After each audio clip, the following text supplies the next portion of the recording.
Hi guys, it's Editing Nicole here. I just wanted to quickly pop on here and say that this video I filmed in January and February. I thought it was important to say because there's a couple things I say, particularly in this intro clip, that doesn't make sense chronologically. So just heads up for that. Anyway, enjoy the video. I will catch you later on. Hi guys, welcome to what I'm planning to be a new series that is going to be regular on my channel in 2022. It is called the Series Completion Project series.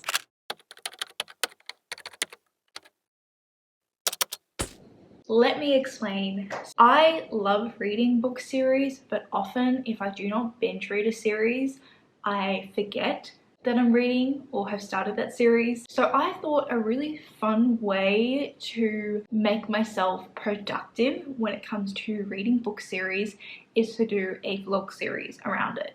And I know we all have so much fun when I do my TBR completion project videos.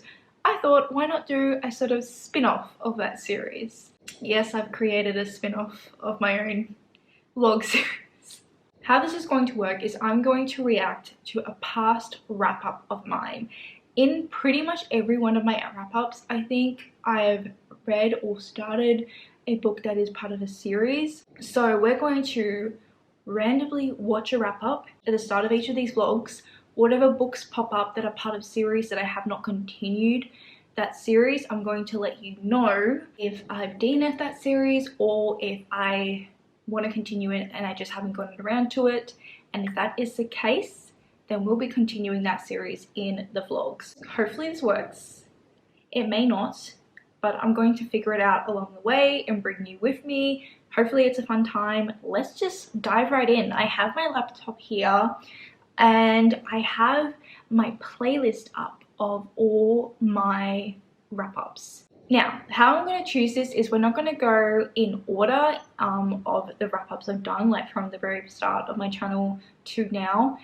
I'm going to actually put the playlist of my wrap-ups on shuffle, and whatever wrap-up pops up is going to be the wrap-up we're going to use to select the books in this video. I think it's just going to be more fun and chaotic that way. Hopefully I do not regret this choice. We shall see. There is one wrap-up I know that the Eye of the World is in, and if that pops up, we're going to save that for another day. Like, that's just going to be a future Nicole problem. Let's get right into it, and I'm going to put this on shuffle. We're going to see what is here. I have no idea. Here we go.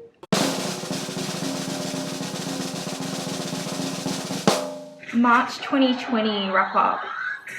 Thinking about the results I'm going to get in the end. Hurry up, Ad.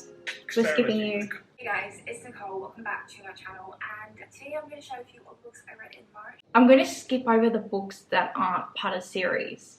Also, just please ignore my voice in this. I used to put on a voice because I'm not a natural in front of the camera. I still feel quite awkward, although I'm a lot more comfortable, but here I'm so uncomfortable that I would put on a voice, and it's cringe. I then finished the audiobook Mitosis by Brandon Sanderson, and this is a short novella that is part of the Steel Heart. This is part of the Steel Heart series. It's a novella.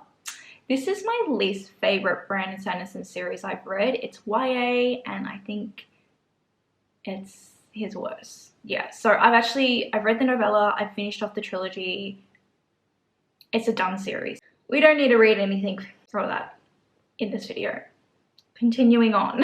Another audiobook I completed was Keeper of the Lost Cities by Shannon Messenger. This is the first book. Yes, okay. So I really enjoyed this series, Keeper of the Lost Cities, and I've read most of the audiobooks, but I have not I've listened to most of the audiobooks in the series, but I have not listened or read the latest one, which is actually a novella, but it's still like a full-length novel. And I believe it is required to read, like it's not something you can skip over. What is it called? Let me find out. Because we have our first book and I'm really happy about it. So there's actually 2 books in this series I have not read. I thought I was only 1 book behind, but I'm 2 books behind. So I have not read book 8, which is Legacy, and Unlocked is another one in this series that I have not read, which is the novella bind up or something. I don't want to call it a novella because I know it's like really, really long. It's still 764 pages. And it's not even an actual, like, you know, set novel in the series. I don't know what it is. Anyway, so, oh my goodness, we have 2 books. Okay. I'll be happy if those are like the only 2 books I have to read for this video. Like that would be good. Okay, let's continue, see what else, if there's anything else. Hopefully nothing I, you know, don't want to read. I then completed The Heir of Novrin by Michael J. Sullivan, and I did do a buddy read. That is a series I have completed. Maybe as I do these videos, we can also track all my like finished series. That would be satisfying. Gemini by Amy Kaufman and Jake Christoph. I till March. I haven't read the 3rd book in this trilogy, and I think there's also like a novella, short story, something in addition that I also have not read. I think I'm gonna DNF this series. Oh, do I want to? I'm really bad at making the decision to DNF things. Do I want to DNF it? I think I'm going to DNF this series. Yeah, I'm not going to read the last book or the novella. I didn't love book 1 or book 2. I never got on board with the characters. I just never loved them. I did think the books were told in a really cool way because it is told in mixed media, but I just wasn't as hyped or as excited about it as everyone else. So yeah, I think that's going to be my first DNF. Series DNF. Okay. I then completed the book that everyone else in BookTube read, and that is Crescent City. Oh, okay. So obviously there's no sequel at the moment for this series. Maybe what we can do, if there's series that pop up in this where the sequels are not out, we can make a list and then get back to these sequels in the later videos in this video series. Let me know if you have any ideas, because I do actually plan to continue this series. I then completed Crown of Embers by Carson. This is the second. Okay, so this book here is part of the Girl on Fire Thorns trilogy, which I was rereading at this time, and I did complete my reread. So we're all done. There is actually a short story collection that I've never gotten around to reading. I don't think. Or did I read it? I don't remember these days what I've read and what I haven't read. Okay, so there is a short story collection that I have not read. And I have a feeling the audiobook is on Scribd. Okay, so there is an audiobook on Scribd. It's only 6 hours long. You know what? I might add that because I am interested, because this is one of my favorite YA fantasy series. So I would like to see what the short stories have to offer. Book as well. The rest of the books I'm going to talk about are all part of the Shadowhunter Chronicles. So if you're not interested, that's okay, you can leave now. First one I finished was The Bane Chronicles, which is the short story collection that follows Magnus Bane. I didn't like this. I gave it 2 stars. I forgot, this is the month I caught up on all the Shadowhunter short stories. So I read The Bane Chronicles, I read The Shadowhunter Academy, and Ghosts of the Shadow Market. I don't think there is any more short stories, or at least a bind up the short stories, because that's how I have been reading the Shadowhunter books. However, I was planning on reading the Red Scrolls of Magic, and I think the sequel for that one is also out. Yeah, it is, The Lost Book of White. So I think, yeah, we're adding them to the list as well, because technically they're part of this Shadowhunter series, and I think it's a good excuse to read them now. I don't know when else I would get to them, and I did want to read them. And I'm not too intimidated by the books I have on this list, so I feel like, yeah, let's add them. Let's add them. In case they show up on a future video of these, and we'll save future Nicole that problem, because I give her too many problems. So that's the end of this wrap up. Now I'm gonna go and decide what I want to read first out of these books. Hope you're excited. I'm excited. Hopefully we get some series completed. That's the goal. I decided to start off by listening to the audiobook of Legacy, which is the next book in the Keeper of the Lost Cities series I'm up to. I am only 6 chapters in, so I still have a long way to go. These books are quite large. I love this series, and I am so glad that this vlog has finally made me pick up the sequel, because it is a series I forget about, like, just because I don't physically own it.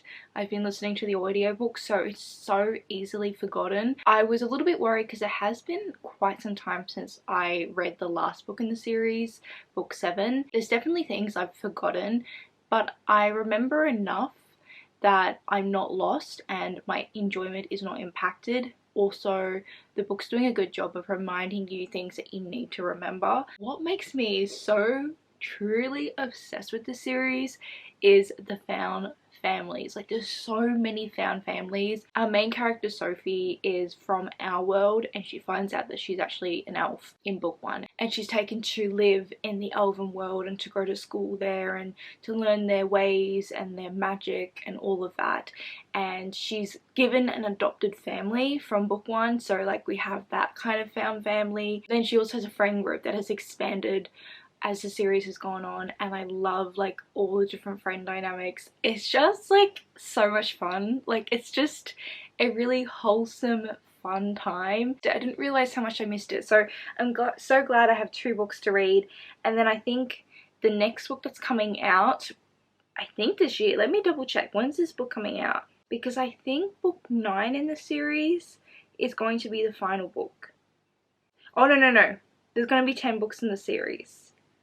So there's one coming out at the end of this year, and then one is also coming out in 2023, so maybe that's the last book. There's definitely things that are being dragged out. Like, this series is enormous. Like, the books are enormous. There definitely could have been an editor to edit like a lot down, but I'm not mad about it because it just brings me all so much joy. These characters just bring me so much joy. And I think also because I listen to the audiobooks, it doesn't really bother me as much. If I read it physically, maybe I get a little bit more annoyed. I guess I can't really say much because this is book 8. I don't want to spoil anyone, but what I will say is Sophie's never known who her biological parents are, and that is something that I think we're going to learn in this book because it's come up quite a few times already, and she sort of needs to know for certain reasons who they are. I'm very intrigued. I'm very intrigued on this plot point. The investment. See, I'm so invested in it, and that's what you need. That's how you know you're enjoying a book. So I finished, what was it called? Legacy. That took a minute. And I really enjoyed this book.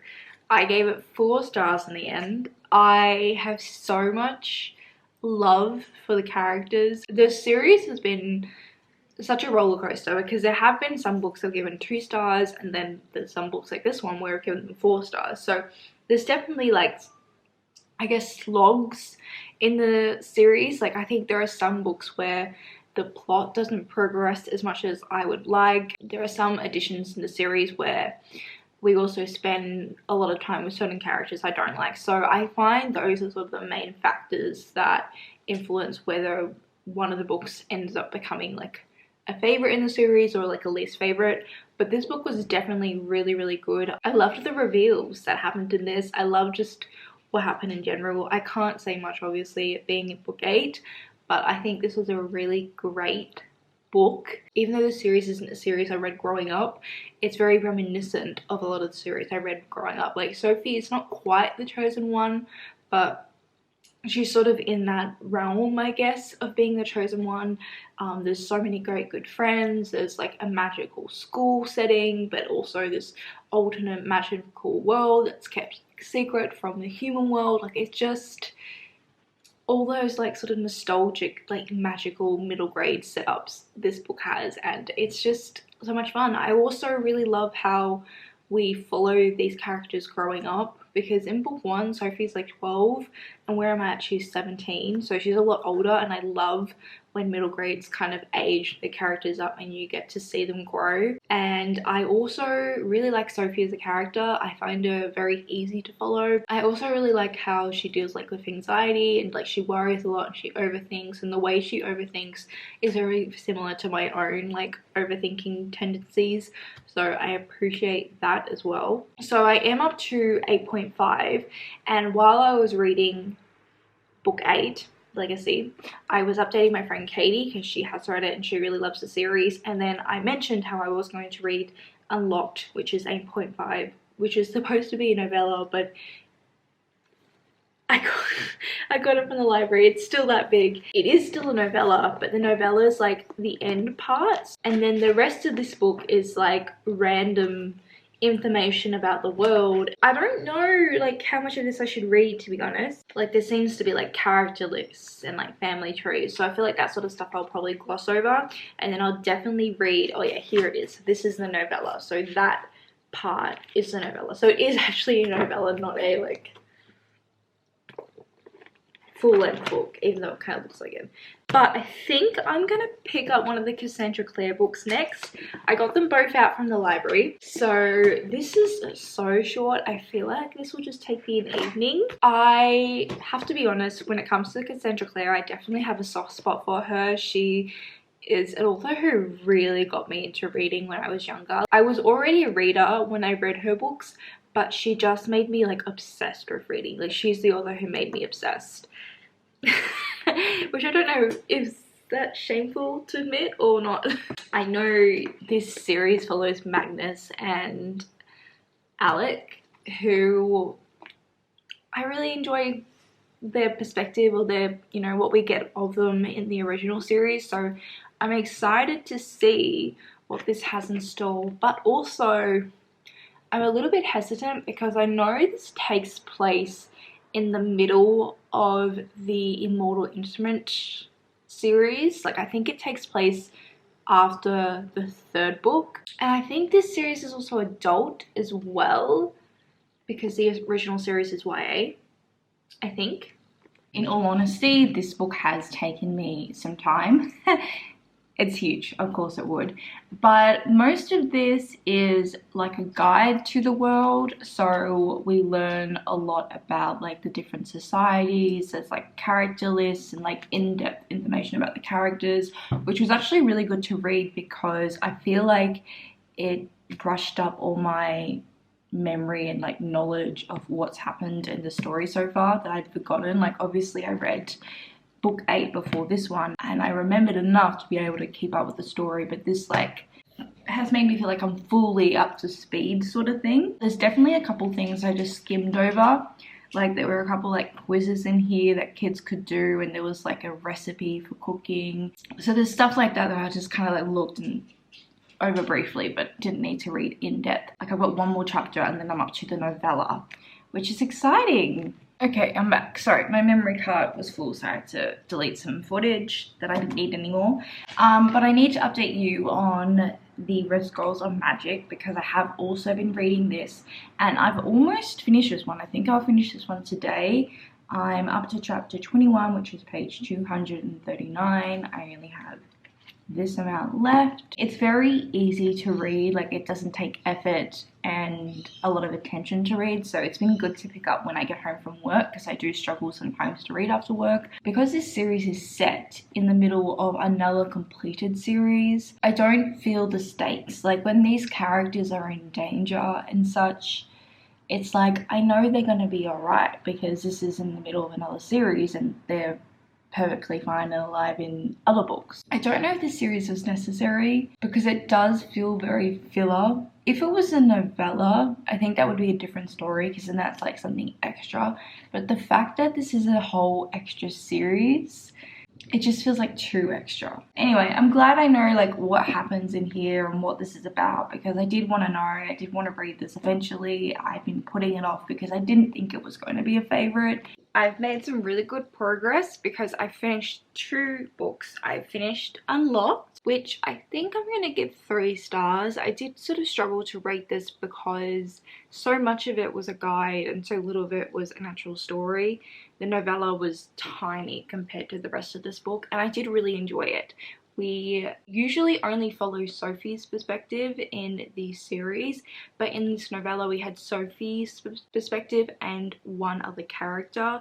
I'm not going to tell you who, just in case it could be spoilery, but that other character is one of my favourite characters, so to follow them through their POV was a lot of fun. We also had some very important developments in the magic in this book. I just had such a fun time like with the novella and like this story in general, and I'm so excited for the next book, which will be book 9 in the series. And I also finished the Red Scrolls of Magic. I am giving this a 2.25. I don't know how to say this in a way that's not mean, but I definitely think with Cassandra Clare it's gotten to the point where she's just capitalizing off the series and these characters. There was nothing in here that I thought, okay, she wanted to write this to show Magnus and Alec in a different way, or to show another side of this like world she's created like through a different lens or whatever. Like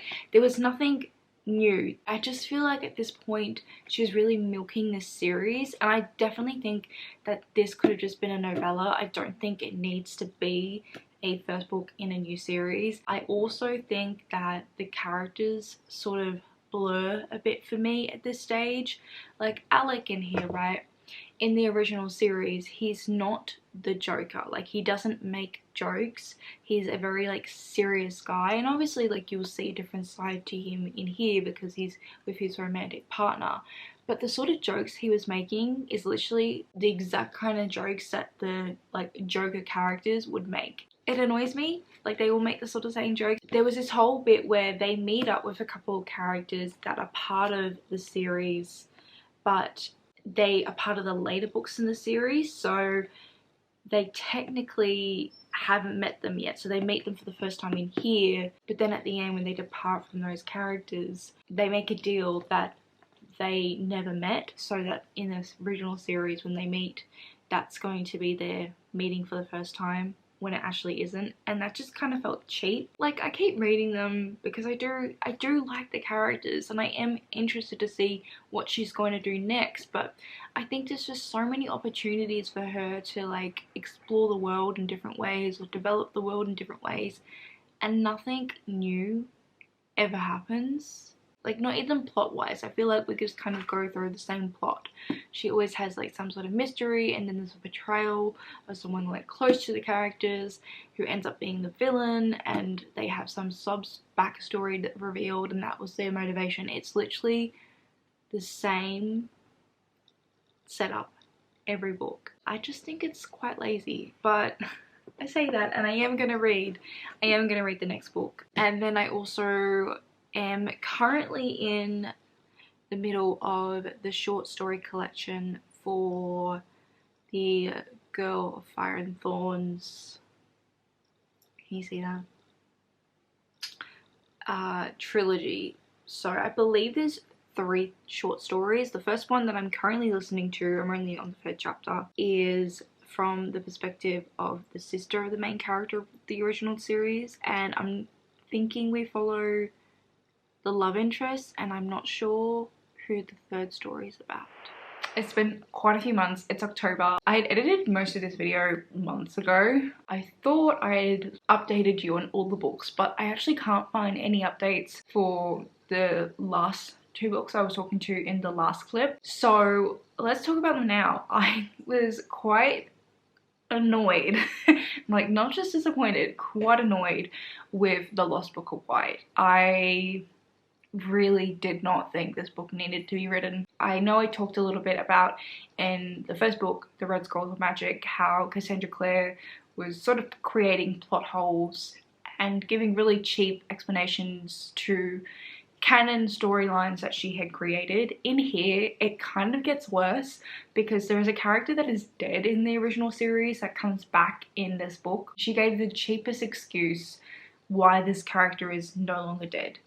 I really didn't like those writing choices. It impacts how I feel about the original series as well. She's just changing it all to how she sees fit, and I think it's really lazy writing. I also think the choice of writing these books set in a time in between other books was not a good one. So book 1 is set in between City of Glass and City of Fallen Angels, book 3 and book 4 in the Mortal Instruments series. And then book 2, The Lost Book of White, is set in between City of Heavenly Fire, the conclusion book in the Mortal Instruments series, and Lady Midnight, which is the first book in the Dark Artificers trilogy. I feel like that choice of having these books placed in between these series just messed with what Cassandra Clare and Wesley Chu wanted to do plot-wise. I would be so interested to know how much Cassandra Clare contributed to this and how much Wesley Chu contributed to this, because I would like to know like who actually made the plot decisions. Like I'm assuming it's Cassandra Clare because it's like her world,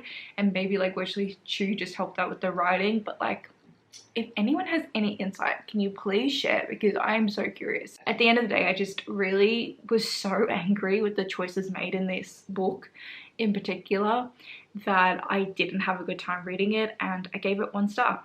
I did have a lot more luck with The Girl of Fire and Thorns short story collection. I just love this series, and this was a fun little prequel story edition that I got to enjoy thanks to this vlog. I really enjoyed the second story the most. We follow the best friend or close friend of the protagonist in the trilogy, and I love the friend Mara.